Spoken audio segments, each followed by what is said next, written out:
আসসালামু আলাইকুম রহমতুল্লাহ। মেট্রো রেল উত্তরা দিয়াবাড়ির ডিপো।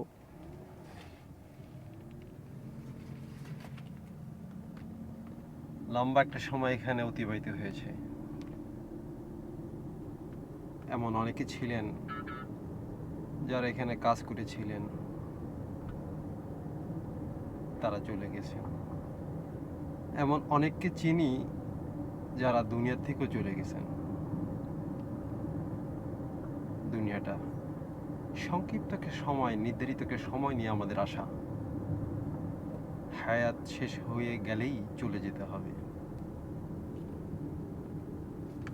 তবে কে কখন যাব, কিভাবে যাব আমরা জানি না।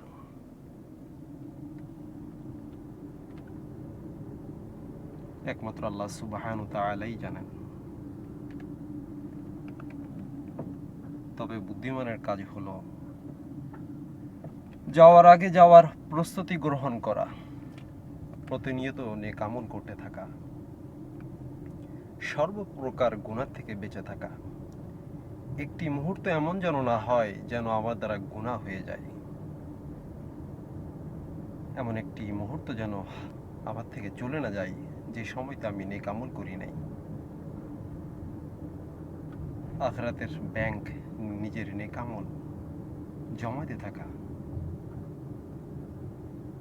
মুআয রাদিয়াল্লাহু তাআলা আনহু রাসূলুল্লাহ সাল্লাল্লাহু আলাইহি ওয়াসাল্লামকে বলছেন, ইয়া রাসূলুল্লাহ,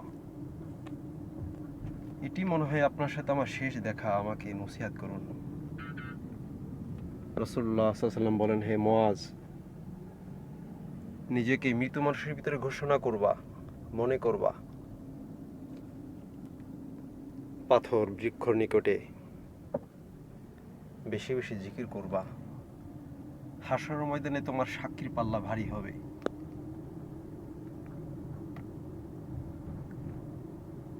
এবং গুনাহ হয়ে গেলে কাফারা হিসেবে একটি নেক আমল করে নিবা।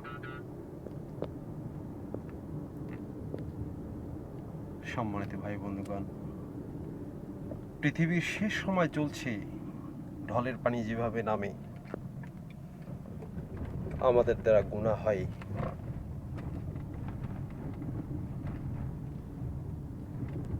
আসমান থেকে ফয়সালা তেমনও আসে।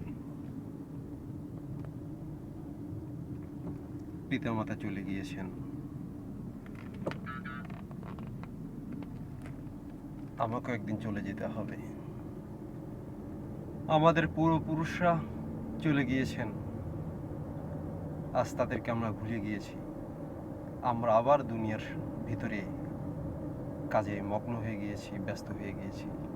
ঠিক তদ্রূপ আমাদের পরবর্তীরাও আমাদেরকে ভুলে যাবে, দুনিয়াবি কাজে ব্যস্ত হয়ে পড়বে।